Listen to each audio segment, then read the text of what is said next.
मन बदलने का कारण क्या है? हर जगह पे अलग-अलग जगह मन क्यों होता है? उसको जैसे आज साइंस वाले अलग-अलग स्टेज पे आवरण को क्या बोलता है, आयाम जो डायमेंशन अलग-अलग डायमेंशन में आत्मा जाती है। तो उसके शरीर बदलते रहते हैं। तो बाबूजी ये प्योरिफिकेशन जो है जैसे जैसे आत्मा ऊपर के डायमेंशन में जाती जाएगी तो उसके अंदर जो है प्योरिफिकेशन माने शुद्धिकरण उसका होता जाएगा।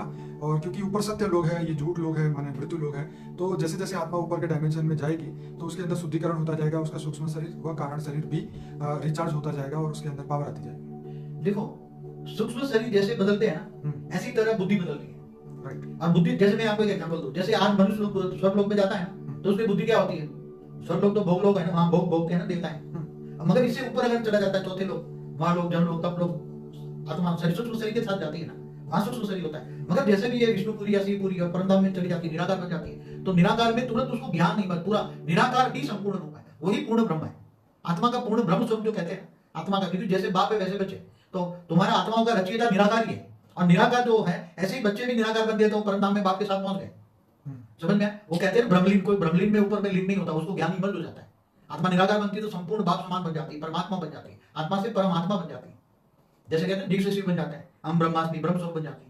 तो फिर उसको ज्ञान ही बन होता है, तो वो ज्ञान जो निराकारी, फिर वो आत्मा जब वो बोलता है मुझे महाशिव के पास जाना है, तो गैलेक्सी के सेंटर पॉइंट में जो उसको नॉलेज होता जाती है, तो वो वहां जाने के बाद उसकी बुद्धि पूरी नॉलेज बन जाती है, तो पूरी गैलेक्सी आकाशगंगा की नॉलेज आती है, तब उसका मन बदल गया। समझ में? मन बुद्धि, जब ये आत्मा, यही आत्मा जब देवलोक में थी या मनुष्य थी, यही आत्मा समझो मृत्यु लोक में थी, यही आत्मा देवलोक में थी, यही आत्मा ब्रह्मापुरी में गई, यही विष्णुपुरी शिवपुरी परमधाम में गई, और फिर बाद में वो गैलेक्सी में गई, तो उसकी बुद्धि विशाल बुद्धि हो गई। क्या हो गई?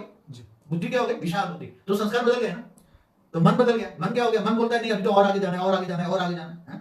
तो आत्मा के अंदर मन बदलने का प्रश्न का जवाब यहाँ मिलता है कि आत्मा साक्षी है इन दोनों शरीरों का, मतलब अपने ही विचारों के देखो, आत्मा साक्षी का मतलब क्या होता है? उसका मतलब समझा। जब जिसको आत्मज्ञान हो जाता है, आत्मस्वरूप की अनुभूति होती है, मैं आत्मा हूं, और उसको पूरा ज्ञान होता है कि मेरे आत्मा के अंदर मन ही दुख और सुख का कारण है। क्या? राइट।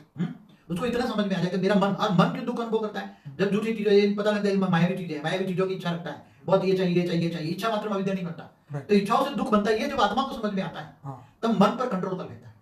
आत्माओं में, और फिर जब आत्मा में पावर आता है, वो जब उसको ज्ञान आता है कि मुझे आत्मा में पावर चाहिए, आत्मा में डेफिसिट है, तो वो आत्मा और माइटी अथॉरिटी से पावर हाउस से कनेक्शन जोड़ता है, ग्रेट ग्रेट ग्रैंडफादर समझ के उसको याद करता है, लाइट उनके उस परमधाम में बेहद ही कला के परमधाम से पावर उतारता है और आत्मा में पावर भरता है। तब उसके अंदर आत्मा में पावर आने से मन भी परिवर्तन हो जाता है, मन साक्षी दृष्टा बन जाता है। क्या?